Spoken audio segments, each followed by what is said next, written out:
Tonight on Nova, once we thought the universe ticked off its motions with stately regularity. However, much of the universe is like this. Up until recently, science had no explanation for these phenomena. The atmosphere, the oceans, much of outer space, it basically is turbulent fluid. So one could take the point of view that you don't understand anything about the world until you understand turbulence. The world around us is being redefined by the strange new science of chaos.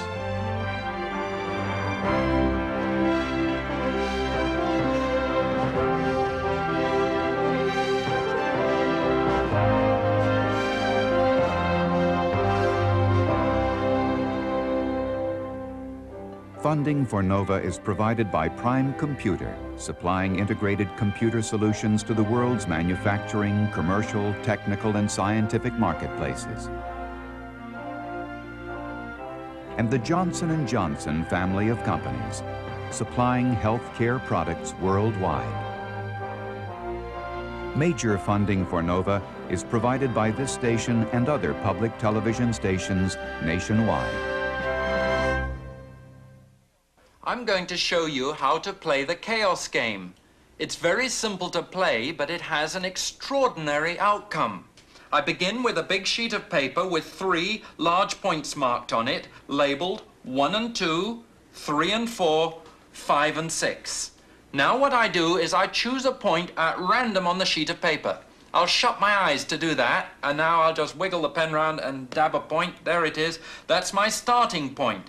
So now what I do is I roll the die, and it comes up with a 4. So what I do is I go halfway from my first point to the big point labeled 3 and 4. I'll mark that new point. That's my new point. I roll the die. This time it comes up with a 5, so I go halfway from my new point to the big dot marked 5 and 6, and I mark that point on the piece of paper. Now, of course, if you do this, you should use a ruler and do things accurately. You need to play it for about 24 hours or longer, and you need to play very fast. And now I roll the die. And this time it comes up with a 3, so I go halfway from my new point to the big dot marked 3, and that'll be about here. Now, of course, if you keep on doing this for a long time, what would you expect? You'd expect that you'd get an enormous mess of dots. But that's not what happens. Something very extraordinary and different happens. Speed up the game on a computer, and this emerges. The chaos game has produced a complex and ordered geometrical structure. The revolutionary idea that a chaotic process can give rise to order is destroying old definitions of chaos we've clung to for centuries. The word chaos comes from the Greeks. They believed the goddess Gaia pulled the earth out of the chaos of disorder and uncertainty. Since then, science has associated chaos with randomness, the unpredictable, and built a framework to ignore or exclude it. Because it was an ordered picture of the universe we wanted. The Earthrise, seen from the moon with a man's feet firmly planted on it, remains a potent symbol to us of our ascendancy over an ordered and stable solar system. Our architect was Isaac Newton. With his laws of motion, he gave us a calculator to determine the position and velocity of every heavenly body. The wonderful order of the solar system was revealed to all in this beautiful mechanical replica, the orrery. This instrument is called the Grand Orrery. It's a mechanical representation of the solar system, showing the motions of the planets from Mercury out till Saturn. It epitomizes the ingenuity of clockmakers to show the motions of the planets so that you could predict where the planets would be at any one time. And so it had a wide usage in showing how the universe was really a giant clockwork mechanism. The planets revolve with stately synchronicity, unfolding the future out of the past. Below the surface, a complex nest of clockwork gears dictate their interactions. Newton had provided a mathematical calculus of the same clockwork precision to explain how the real solar system was as reassuringly propelled. Newton's ideas were extended. If the universe ran like clockwork, then theoretically everything was knowable. It's taken physics over 100 years to destroy this cozy clockwork. The development of Newtonian mechanics led to the idea that basically the entire universe could be predicted if only you could know enough about its present condition. And in that concept, the only thing preventing us from making predictions about the future, accurate predictions about the future, was simply that we don't know enough about the present situation. But gradually in physics, this idea of complete predictability was eroded. The first time it was eroded, I think, was in the middle of the 19th century with the development of the kinetic theory of gases, or the subject of what is called statistical mechanics. It's why bingo is such a lottery. 14. Think of these balls as molecules in a gas. 53. Suppose we wanted to predict when ball 68 is going to pop up. 30.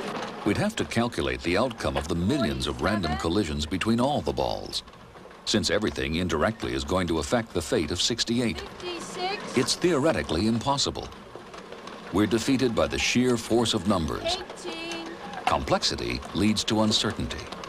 68. Nonetheless, we've assumed that within those limitations, Newton still stands. That the more we can find out about complicated things, the more we can approach his idea of ultimate predictability. The clock is symbolic of that Newtonian predictability because of the way it smoothly, regularly ticks off time. Newton's world is a linear one, where you get out exactly what you put in, or a direct proportion of it. So things change smoothly. But chaos changes things drastically. It makes even simple events impossible to predict because of a phenomenon called non-linearity. Very few things are as linear as this space gun. Fire it. Now fire again using twice as much force. The shell goes twice as fast. That's linearity. A camel in the desert. Put a 250-pound weight on its back. It will bend. Now put another 250-pound weight on. It will bend twice as much. Now put a straw on it. That's non-linearity, a small force having an effect out of all proportion. The straw that broke the camel's back. Non-linearity explains the behavior of this balloon. It's wildly erratic, unpredictable. The air we pump in is lost continuously as it flies, interacting disproportionately with all the other variables. Non-linearity makes even very simple systems impossible to predict. This is a marvelous little toy that one of my students gave me a few days ago. It's only a little bit more complicated than a pendulum. A pendulum has one object that swings or oscillates, something like that. But this one has another little gadget inside of it that can also spin, and the two motions are coupled together. Suppose we give it a little kick so it begins to oscillate. There is a small magnet under here that gives it a periodic kick so it doesn't run down. You see a very complicated motion developing. In fact, if you keep your eye on the little space shuttle there, you'll see that it executes just an incredibly complicated trajectory, which is in fact an example of chaos. And if you were to try to put the equations, Newton's equations for this little apparatus on the computer and predict its motion, you would find that it would be impossible to do that for more than a few cycles of the oscillation. Although the space shuttle is chaotic, the movement of the pendulum remains perfectly regular. And there's nothing unusual about the vibrating platform which is driving this beam. It's regular too. Chaos is not simply a game. It's causing very worrying problems in engineering. Well, here's another example of a chaotic system. It's a flexible beam which is periodically excited at the base. And these beautiful vibration patterns were known for over a century to engineers and scientists. However, recently we've discovered some nonlinear modes in which the beam can oscillate from side to side. And as we increase the periodic excitation of the base, the beam can go into rather violent and chaotic vibrations. These vibrations have serious implications for real-world devices. Flexible structures exist in aircraft wings, space structures, helicopter blades, bridges. And in fact, it may be that the destruction of the Tacoma Narrows Bridge many years ago may have been an example of chaotic vibrations. In fact, all the supercomputers in the world cannot predict the motion of this beam or when it will become chaotic. This makes it difficult for an engineer to know whether he's designed a structure safely or not.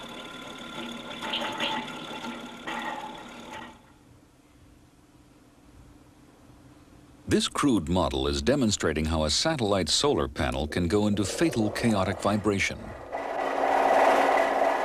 The frightening thing is that no engineer could foresee this chaotic behavior. We're still waiting for fusion energy because scientists can't control chaotic interactions in the hot ionized gas inside this reactor. If only modern science had appreciated one crucial idea of the great French mathematician Henri Poincaré. In his work on celestial mechanics, he gave us a definition of chaos in 1892, while exposing Newton's feet of clay. Newton had proved the stability of the solar system with an appallingly simple model: the gravitational interaction of two bodies. His equations of motion worked. The good news was hastily extrapolated to the universe at large. Well, Newton believed in the stability of the model, but he still had his deepest questions, I guess, about the connection between the model and the real solar system. So he believed that the solar system, which obviously had several more planets, but also comets and other strange phenomenon, that there, in order to keep it on a regular track, that it was necessary for God to push with his divine finger the reset button of the universe annually and keep things going the way they were supposed to go. Mistrusting Newton's metaphysics, 19th century mathematicians attempted to extend Newton's equations to just three bodies. Disaster. They could find no stable solution.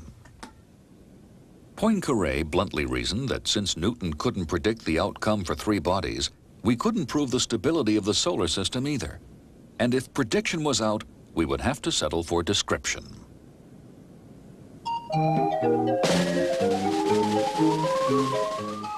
The juggler makes his three-body problem look easy.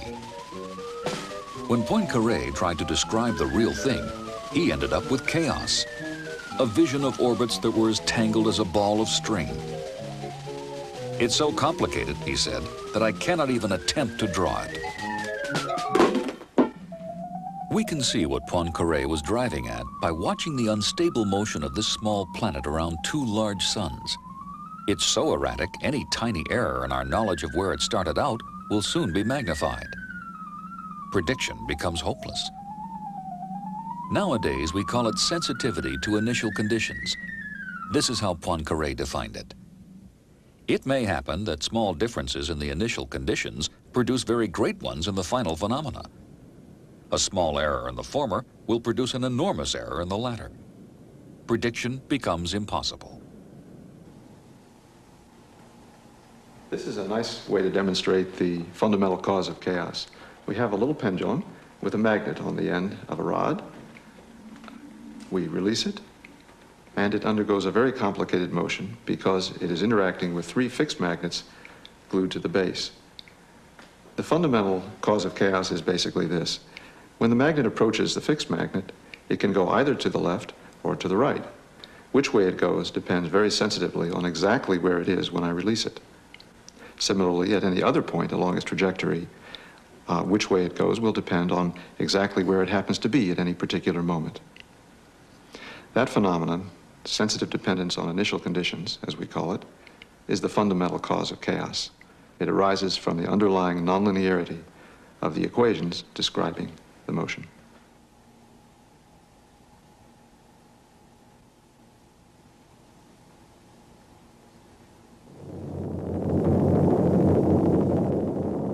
We have always wanted to understand and predict the weather, but sensitivity to initial conditions was to frustrate all our efforts. In the 50s and 60s, the dream of improving weather prediction seemed about to come true. Complex model building was possible for the first time, thanks to the modern computer. Meteorologists knew that collating data from all over the Earth was not going to be easy, but they also knew that the atmosphere behaved like a fluid in motion and was therefore governed by a version of Newton's laws. The equations contained some nonlinearity, but they thought a linear approximation would be good enough to give them some useful parameters with which to chart the future from the past. Well, the way that was most popular was what we might call a linear forecast. You say that tomorrow's temperature at Boston is going to be 6/10 times today's temperature at Chicago plus 1/3 times yesterday's dew point at San Francisco or something like that. You'd probably pick better predictors than this particular example, but this would be the general type of formula that they thought could be made to work as well as any other one, provided you put enough different terms in the equations.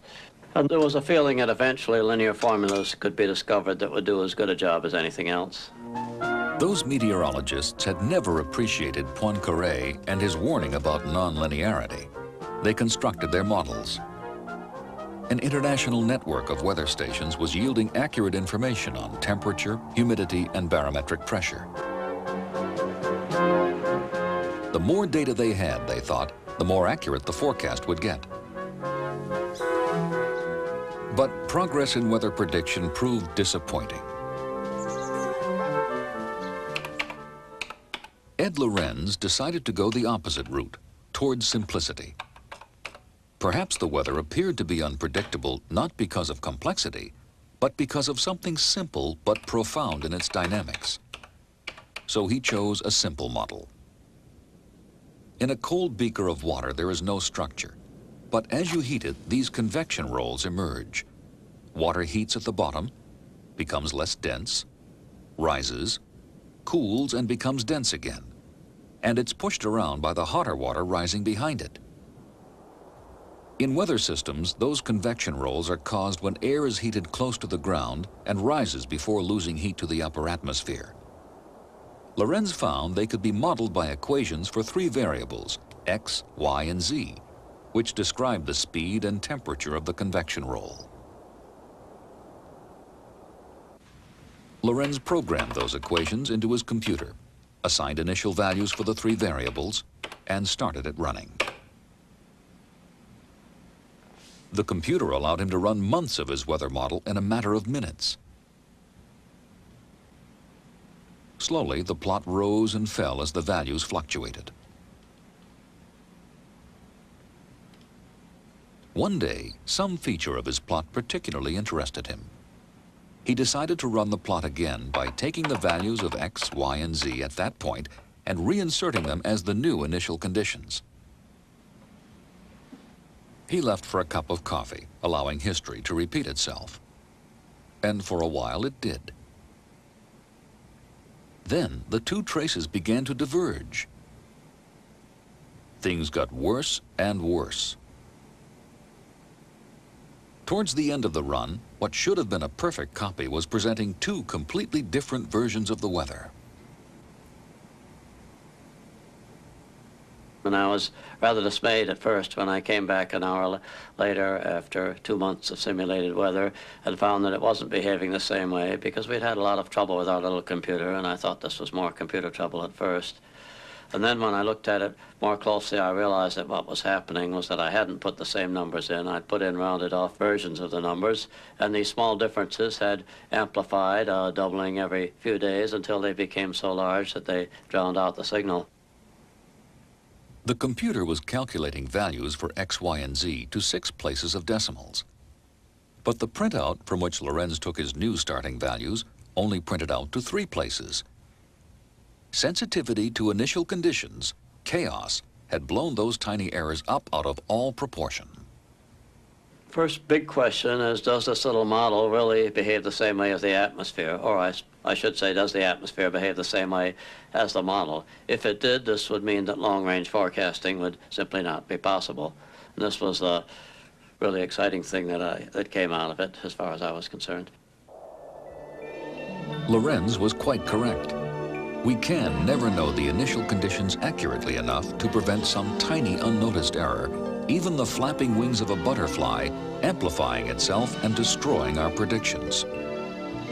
That's why we never will dramatically improve our weather forecasting. Lorenz actually calls it the butterfly effect.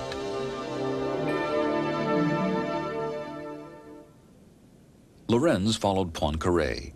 He began drawing out the complex geometry of chaotic dynamics back in 1962. But the significance of his discovery lay hidden from mainstream physics in the arcane language of a journal of meteorology. In 1977, Robert Shaw in the foreground and Peter Scott were colleagues in the physics department at the University of California at Santa Cruz. Oh, fixed point. Okay, should we speed it up?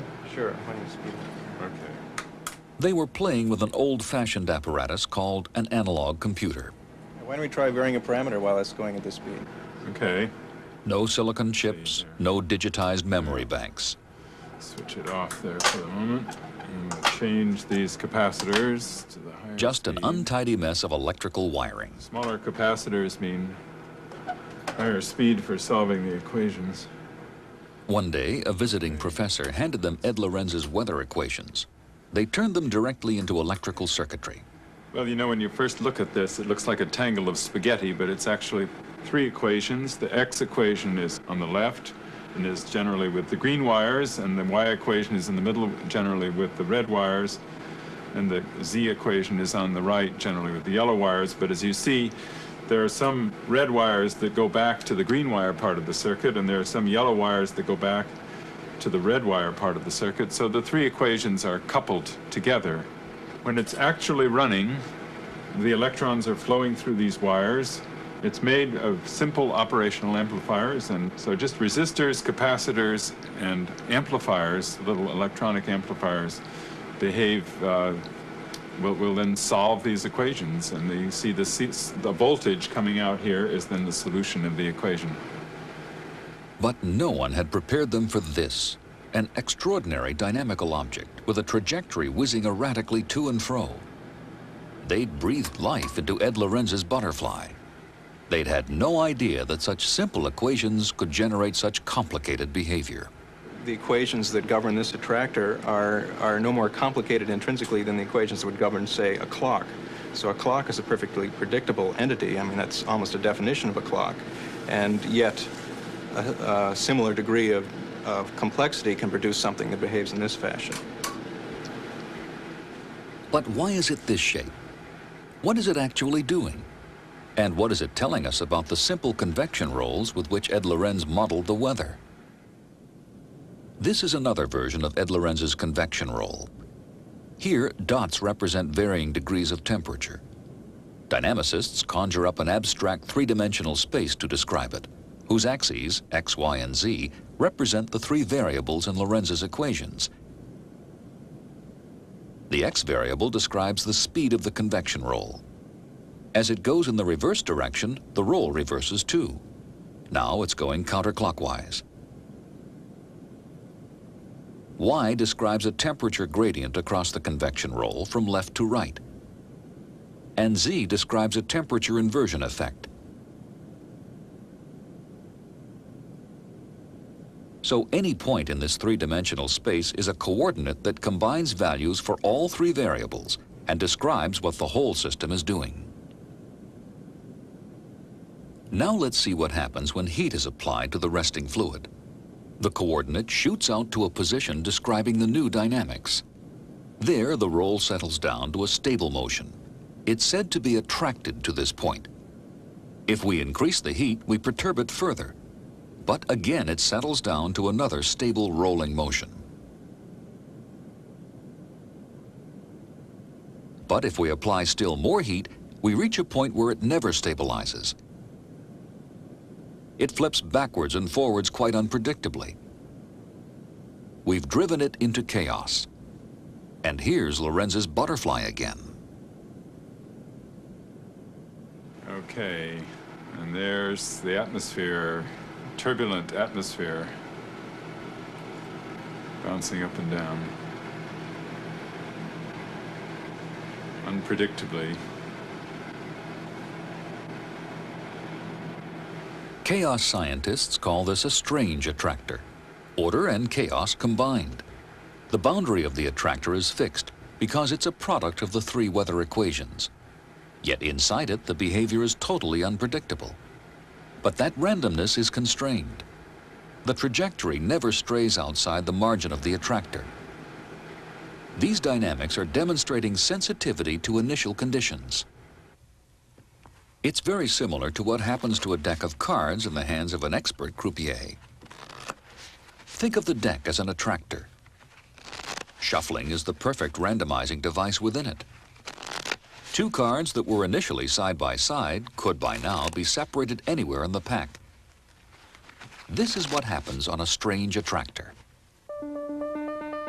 This little cross of dots represents the original coordinates and the rounded off coordinates in Ed Lorenz's weather experiment. They are so close together their dynamics can be described by a single trajectory, at least initially.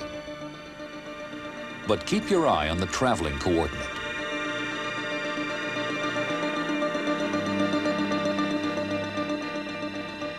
The single trajectory is being pulled apart. Each of these coordinates emerges with its own trajectory. Some go one way, some another.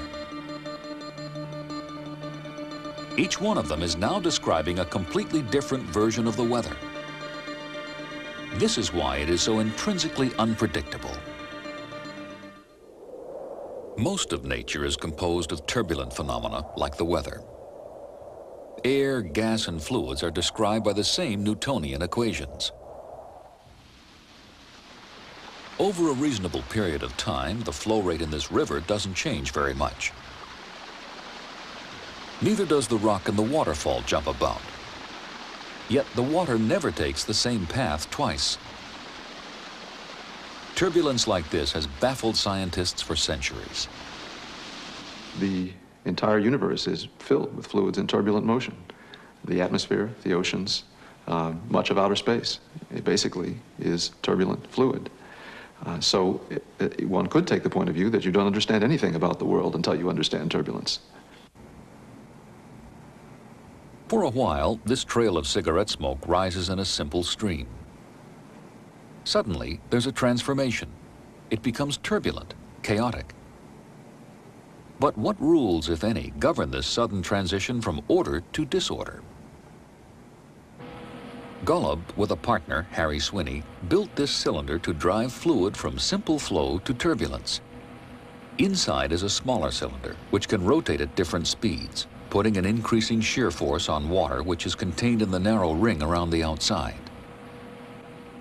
Small translucent particles suspended in the water allow us to see structure when it emerges. They start by rotating slowly. As we increase the speed of the fluid, you will see the emergence of a pattern, emergence of horizontal lines that mark the boundaries between donut-shaped vortices.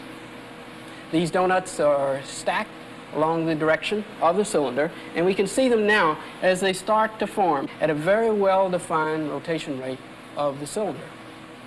Water is rolling in a spiral motion sideways and up and around the donuts.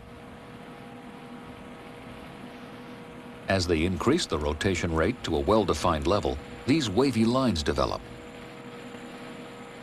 A subsidiary fluid motion has superimposed itself on the first, moving at a different speed. As they increase speed further, there is an abrupt change. Okay, we've increased the speed here, and we see now for the first time the emergence of disorder, emergence of chaos in the flow. If you look on the small scale here, you can see the irregularities that mark the appearance of this disorder. The rotation rate at which this disorder appears is very well defined, just as the previous transitions were had happened at very well defined rotation rates. The flow around the donuts is switching erratically to and fro, creating a chaotic, turbulent interference pattern at the border between donuts. When you drive natural systems into chaos, they all follow a very similar route. Apply energy to a system and it will respond by moving to a single dynamical position or state. But put a little more in and the system gets more complex. In a fluid, for example, you would see 2 patterns of motion. Put more in and at a clear point there will be 4. In some systems, the dynamics will double again to 8.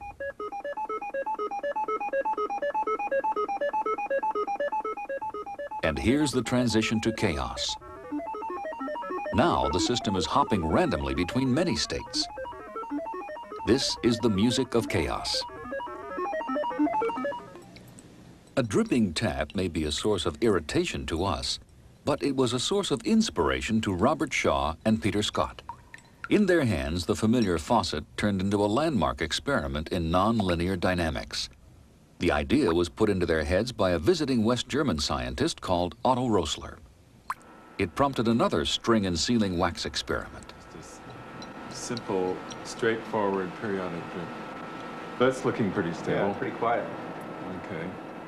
Conventional physics has no explanation for the behavior of a water drop. Period 1. Shaw and Scott, with a dynamical analysis, got far more out of it. Why don't we just change it slightly here? They watched the way each droplet filled, as if the water were being poured into a balloon.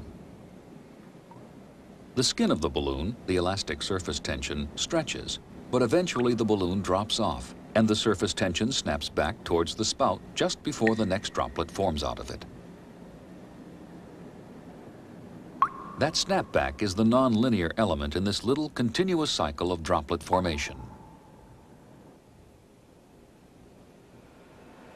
As the drops fall, they interfere with a laser beam, so the time interval between them can be measured. On the oscilloscope, the peak on the left is the preceding droplet. The peak on the right is the next one. So if the right-hand peak stays in the same position, it means the flow rate is periodic, regular. Shaw's genius was to turn this flow rate into a simple 2-dimensional map, where the time interval between drops 1 and 2 is plotted against the time interval between drops 2 and 3, and so on. If it's regular, those points should all fall on the same spot. And they do. Okay, let's go up to a little bit faster flow rate here, and we'll get it Chaotic regime, we hope.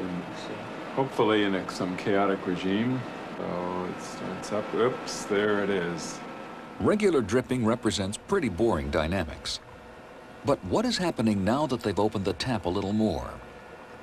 On the oscilloscope, you can see the right-hand peak is jumping around, all over the place. The time interval between the drops seems to be varying quite randomly. Or is there any underlying structure to it?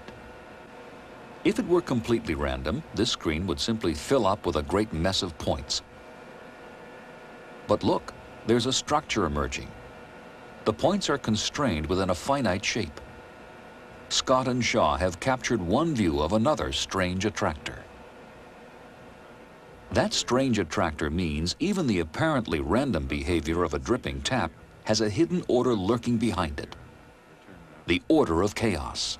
Surprising amount of structure in there. And quite repeatable. We could switch it off and switch it back on, and that same pattern would be there again. Kind of amazing. A little more math reveals the full attractor. This simple band forms when the water drops are regular. But now, 2 frequencies emerge. And now, 4. The drops are beginning to pitter-patter. They're becoming chaotic. This attractor is named after their German muse, Otto Rosler. This twist or funnel in the attractor means that the dynamics of the water droplets is becoming more complicated. When the flow rate is increased, this regular cycle of stretch, drop off, snap back, and stretch again never has a chance to complete itself. It goes out of phase, and since one droplet affects the formation of the next, the pattern becomes irregular, chaotic. This analysis won't tell you why a system behaves as it does, but it shows you the whole range of how it behaves in a simple dynamical portrait, the attractor. And since life is intrinsically dynamic, this power of description is proving very useful in medicine and biology. This is a human heart filmed during major surgery. It's beating normally. But this wild, erratic behavior is similar to the onset of a dangerous pathology of the heart called fibrillation.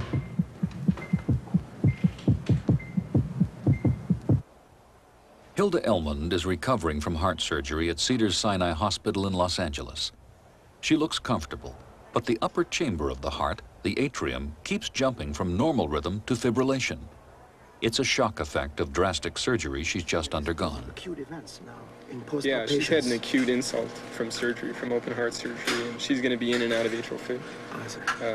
It's also hard to control her rate frequently when they're in look at that. Now she's back in sinus. She's demonstrating just about every rhythm you could think of. And in chronic cases, usually... No self-respecting group of cardiologists these days seems replete without its resident non-linear dynamicist. Here, it's Alan Garfinkel. Start that up again. No, she's still in atrial fib. No, she's not. She's coming out? Chaos theory may help them to understand why even healthy hearts can, apparently at random, start fibrillating. The sudden onset of certain types of fibrillation can kill, and it's impossible using traditional techniques to predict when they're likely to happen. That's atrial bigeminy. Yeah. As many as half of the cardiac deaths that occur every year are totally unexpected and sudden. And the physician has no good predictors of what patients are at risk for such sudden death and what patients are not. The heart is a mechanical pump where the contraction of the upper chambers, the atria, stimulates the ventricles. It's driven by electricity.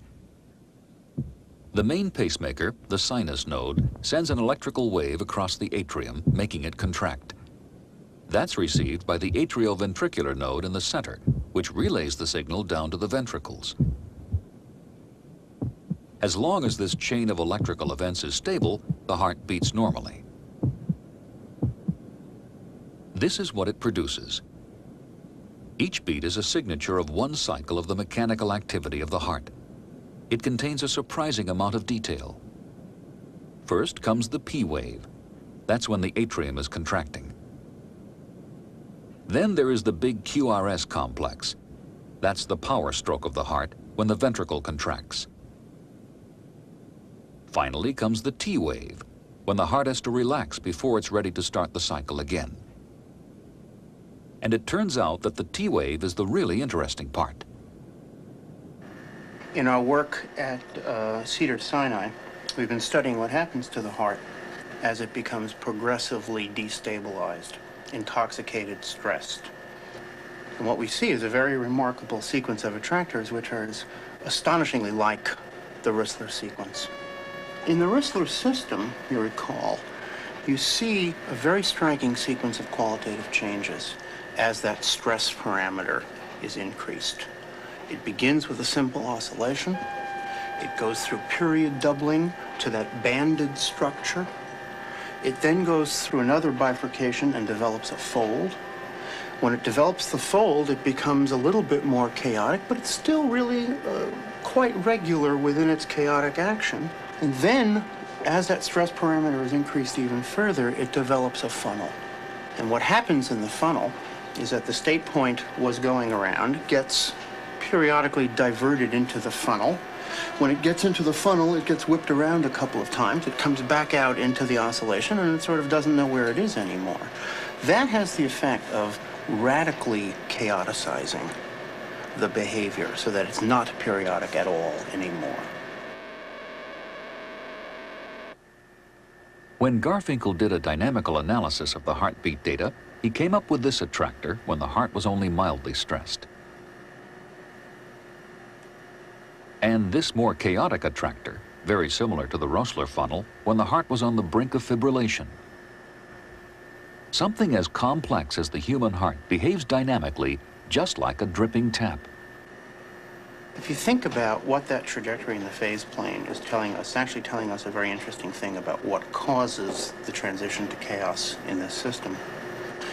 You see two oscillations. You see a big loop, and you see that small loop with a funnel. The big loop is the depolarization. It's the power stroke. It's the ventricular contraction. And people rightly focus on that as the essence of what the heartbeat is about.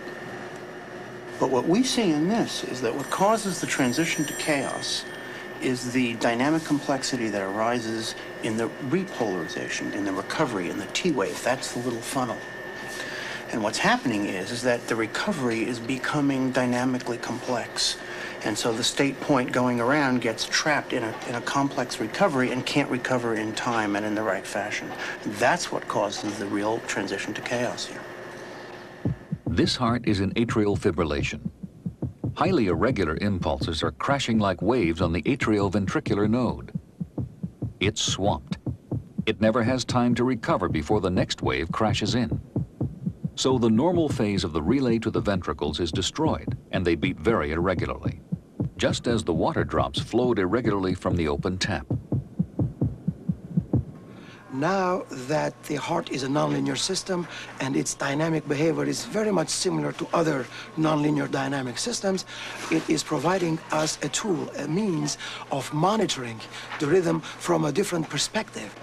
It indicates that there is an underlying pattern to this irregularity, that even though it looks random, it is not random, that there is an underlying mechanistic explanation for what is happening. The cardiologists give their patients antiarrhythmic drugs to slow the electrical conduction rate of the heart and reduce the chance of fibrillation. If these events are totally random, it makes it very difficult for the doctors to calibrate drug dosage with the heart's response. But if heart fibrillation is chaotic, there should be a clear pathway to disorder and a clear pathway back again. We're also hoping that as we treat people with one of these antiarrhythmic drugs, that the process that they underwent to achieve chaos gradually reverses, and eventually we end up with a normal sinus rhythm again. On the route back to that normal sinus rhythm from chaos, we appear to be seeing repetitive cycles, lower dimensional attractors, if you will. We're going from high dimension chaos to lower dimensional chaos, and hopefully eventually back to a regular sinus rhythm. It's a new microscope. It's an aid in the same way the stethoscope is an aid to hearing, in the same way the electrocardiogram is an aid to analyzing the pulse of the patient. It gives us a new way of looking at the patient. Hopefully it will provide us new mechanisms and a new basis for predicting those people who are at high risk and those people who are not. The heart is a rhythmic periodic organ, so chaos in the heart can be fatal. But chaos is not always bad news. Some biological systems thrive on it. Here, the nervous system of a simple invertebrate animal, a medicinal leech, lies exposed to a microelectrode.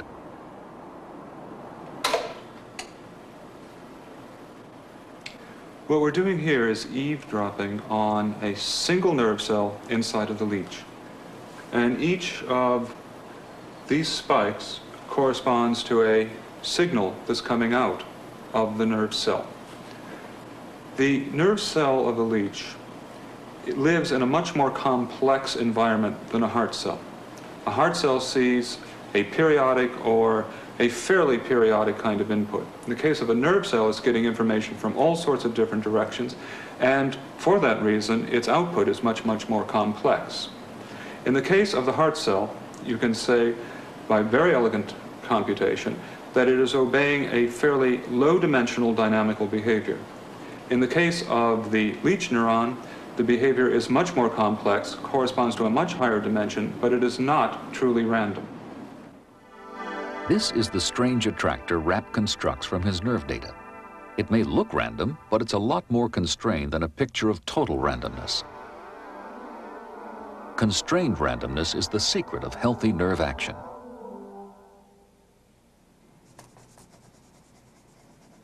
This is a patient with Parkinson's disease. His valiant attempts at muscle coordination seem to us highly disordered or random. Tremors in the neuromuscular system, be they Parkinsonian tremors or cerebellar tremors or the tremor that I'm inducing by fatigue lifting this object here, may look random to the untutored eye, but in fact, if you look at it, they're in fact quite periodic. We think they're produced by synchronization of motor units, a pathological synchronization of motor units, which the nervous system under normal circumstances, I have to put this down, under normal circumstances, the nervous system has mechanisms for desynchronizing motor units and preventing tremor. And under pathological conditions like fatigue or Parkinsonianism or cerebellar lesions or various other diseases, this active desynchronization mechanism breaks down. Nerves firing remind Garfinkel of a pan of hot, bubbling cheese sauce. This is our computer version of it. In cheese sauce, each bubble suppresses the formation of other bubbles close to it, preventing one disastrous volcano and spreading the bubbling out in a desynchronized manner. Biological systems, at least in some respects, need to be chaotic. They need to be bubbly, they need to stay loose. And chaos can provide the mechanism whereby it does that. In the muscle, we think that there is a similar mechanism. Renshaw cells carry out exactly that same lateral inhibition that you see in the cheese sauce. And the result of that in the healthy individual, in the non-tremor individual, is exactly that nice desynchronization of motor units. They're firing perhaps randomly looking, but not really. They're firing in an actively desynchronized manner and thereby enabling you to avoid the spasmodic motion that you see in tremor. Here are two brainwaves. One looks ugly, irregular, looks very arrhythmic. Here's another one that looks extremely regular. Nice round wave followed by a sharp wave. Round wave followed by a sharp wave. Which one would you rather have? And the answer is that the upper one, the ugly, irregular one, is a normal adult EEG. The bottom one is a spike wave complex of an epileptic seizure, which is a very dangerous and very pathological condition. And the moral of the story there is, I think that order is not always good. In brainwaves, at least, this kind of order is pathological, and a chaotic-looking EEG is a healthy one. This experimental data looks quite normal. An irregular, healthy EEG at the top, a regular heartbeat, and a smooth respiratory cycle. Two of Garfinkel's colleagues have studied the effect of one drug, cocaine, on these rhythms. In goes the cocaine. Now the EEG resembles an epileptic fit. The heart is fibrillating, and the breathing cycle is irregular. One drug has caused pathological order in the brain and pathological chaos in the heart and lungs.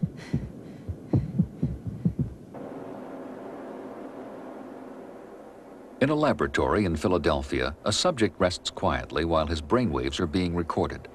It's called an electroencephalogram, EEG. If a healthy brain is chaotic, it should be possible to find a strange attractor for mental processes. Though a skeptic might wonder what such a dynamical analysis could usefully tell you about the endless chatter between billions of nerve cells that occurs when a human being is thinking. One might consider it's analogous to hanging a single audio microphone over Beijing. One could not possibly begin to understand conversations. But in fact, there is some information to be learned. If you were to record for a sufficiently long period of time, you would first of all discover that there's about a 24-hour cycle to the sound that you're picking up. And if you continue to record for even longer periods of time, there is a certain seasonal variation. People are out in the evenings longer in the summer months. And in fact, on a few very special occasions, such as a New Year's celebration, there will be annually a very abrupt transition of behavior, which nonetheless reproduces itself. So by hanging a microphone over Beijing, you are not going to learn Chinese, but you could in fact learn something about the collective behavior of Chinese urban populations. And this is exactly what one is doing electroencephalographically. If you take an electrical signal recorded from a subject at rest and perform the kinds of mathematical analysis that one does for signals from fluid experiments or electronic circuit experiments, in fact, instead of getting a very complex, random kind of pattern of behavior, you get a very simple and visually very beautiful kind of a pattern which corresponds to a very low-dimensional attractor. In order to find out what happens when the subject is mentally more active, they get him to count backwards to himself in sevens. A not-so-easy mathematical task. They do a new dynamical analysis, and the attractor changes. It becomes more complex, fatter, a higher dimensional chaos. But it's still constrained by an attractor. They hope there will be a series of attractors specific to different levels of mental activity. Rapp thinks the brain embraces chaos because this unique combination of order and randomness helps the problem-solving job it was designed to do. One is compelled to ask the question, what functional advantages can chaotic behavior actually provide? One of the areas where it's fairly clear that advantages can arise is in the area of optimization. Sounds complicated, but it's not. Essentially, the notion of search, the search for the best solution. What a certain amount of turbulence in that search can do is help you avoid becoming preoccupied with a small-scale solution and possibly lose sight of a much better solution. It's almost a forest and a trees phenomenon. What you want to be able to do in optimization is to scan a wide range of possible solutions and to avoid locking on to a suboptimal solution early in your search. One wants to have a certain amount of turbulence or randomness in that search. However, this randomness has to be a controllable randomness because eventually one wants to converge onto a solution. So you require something which seemingly is self-contradictory. You require randomness because that's going to be quite helpful to you, but it has to be controllable in some way. And that's exactly what a chaotic system does, because it is extremely disordered, profoundly turbulent, but it is a deterministic system. It responds to controls in a deterministic way. And that means that, in fact, it will be subject to control by the central nervous system itself. It's a beautiful biological device. By learning to distinguish between utter randomness and the constrained randomness of chaos, scientists like Paul Rapp are extending Newton's cause and effect determinism into the strange new world where order and randomness combine.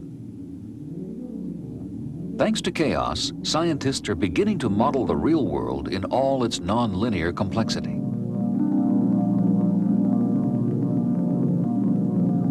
The red spot of Jupiter has survived in the eye of a hurricane since Galileo first noticed it in 1610.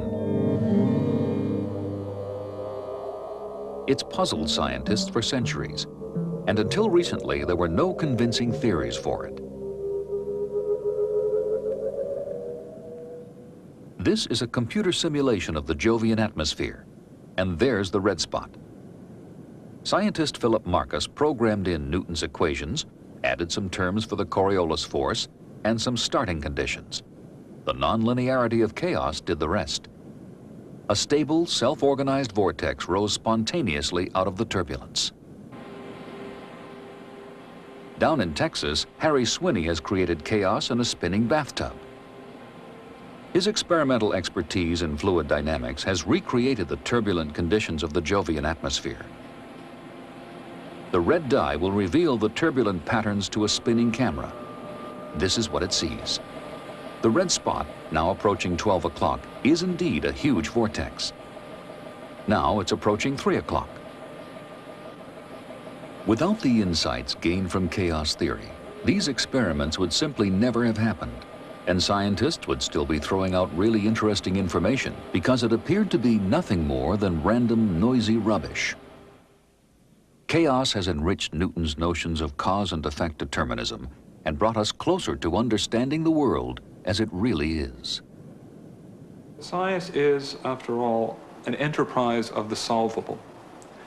And it is simply the case that until these recent developments in mathematics and computer technology became generally available, these nonlinear problems were not, in fact, problems which we could solve.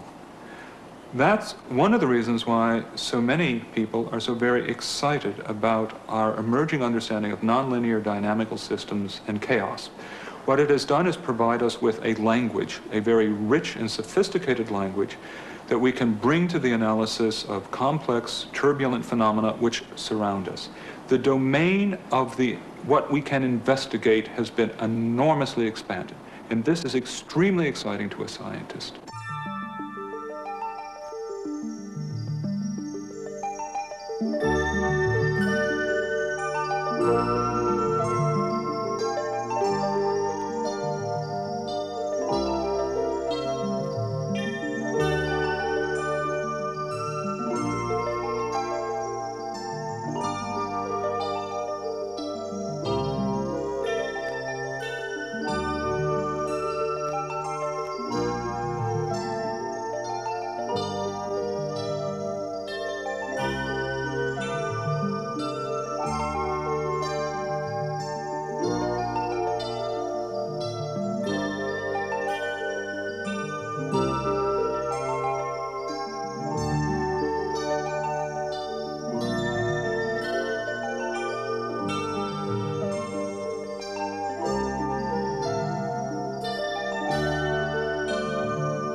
Funding for NOVA is provided by the Johnson & Johnson family of companies, supplying healthcare products worldwide, and Prime Computer, supplying integrated computer solutions to the world's manufacturing, commercial, technical, and scientific marketplaces. Major funding for NOVA is provided by this station and other public television stations nationwide. For a transcript of this program, send $5 to NOVA Transcripts, Box 322, Boston, Massachusetts 02134. Please be sure to include the show title.